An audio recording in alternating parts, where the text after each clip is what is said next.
Hey everybody, my name's Adam. Welcome back to Defogging Pokemon Battles. Today we're covering strategic switching.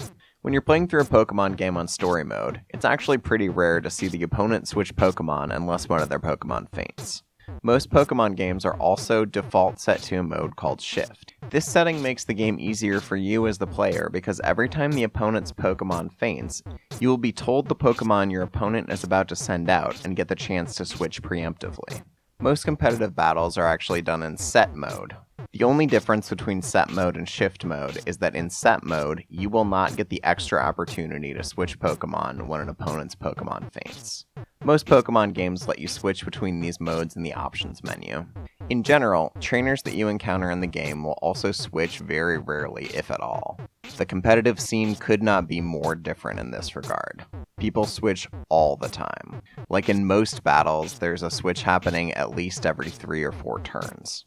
We learned the reason why in the last video, because switching supersedes almost any other attack. This means that if you can predict what your opponent is about to do, you can react by switching to the Pokemon who's best able to absorb whatever attack they're throwing out. A good place to start when deciding what Pokemon to switch to is the type chart.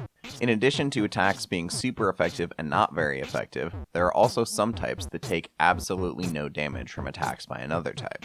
A lot of people learn this in Gen 1 when fighting Ghost-type Pokemon. Ghost-type Pokemon are immune to normal and fighting-type attacks. Steel types are immune to poison-type attacks. Dark-type Pokemon are immune to Psychic-type attacks. Fairy types are immune to Dragon-type. Flying types are immune to Ground-type. Ground is immune to electricity. And normal types are immune to Ghost-type. A pretty basic switch that you can use to your advantage is switching an immune type in when you can tell that your opponent is going to use a certain type of attack.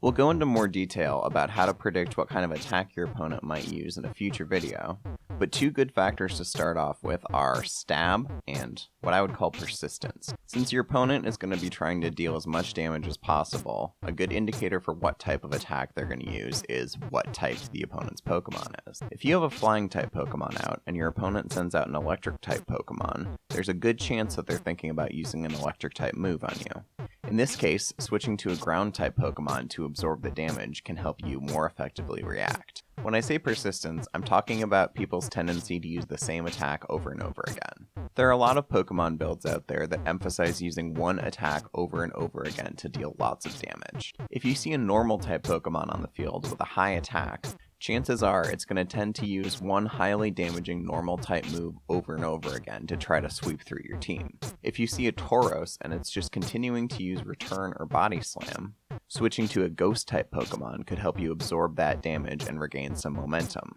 Bonus points if the Pokemon you switch to has more speed than your opponent, and extra bonus points if you have a super effective attack that can do lots of damage to them. There are other immunities to think about that come from special abilities. Pokemon with the ability Levitate behave like flying types in that they're not affected by ground-type attacks. You can also achieve this effect by having your Pokemon hold an air balloon, although it's temporary. There are also special abilities that give your Pokemon immunity to a certain type and a boost if they're hit by a move of that type. Pokemon with the Flash Fire ability will take no damage from Fire-type attacks, and the power of their Fire-type attacks will be raised.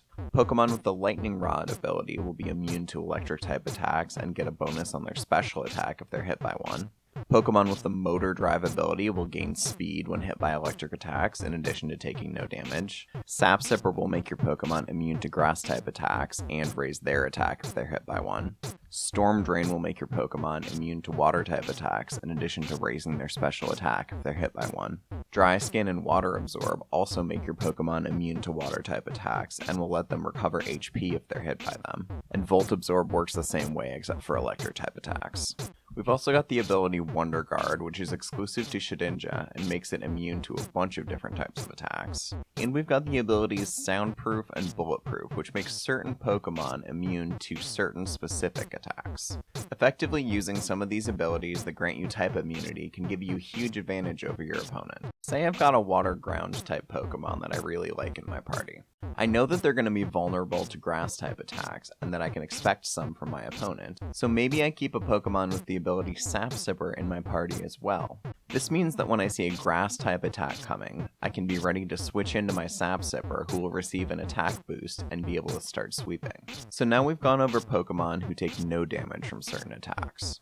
The next best thing when switching in is to put out a Pokemon who takes only a little bit of damage from a certain type of attack. One factor to look at here is type effectiveness. Sending out an Aggron who has a 4 times resistance to normal type attacks against a normal type attacker is almost as effective as sending out a ghost type. Another factor to look at is your Pokemon's HP and defense stats. Highly defensive Pokemon are known as walls in the competitive community, and most of them specialize in absorbing either physical or special attacks. Blissey is a famous special wall. If you're up against a Pokemon who is mostly using special attacks, switching to a special wall like Blissey will let you absorb the damage, and suddenly, your opponent is reacting to you instead of you reacting to your opponent, and you can start making decisions about where you want the battle to go next. Switching to absorb attacks is extremely important in Pokemon battling because it helps you keep Pokemon alive.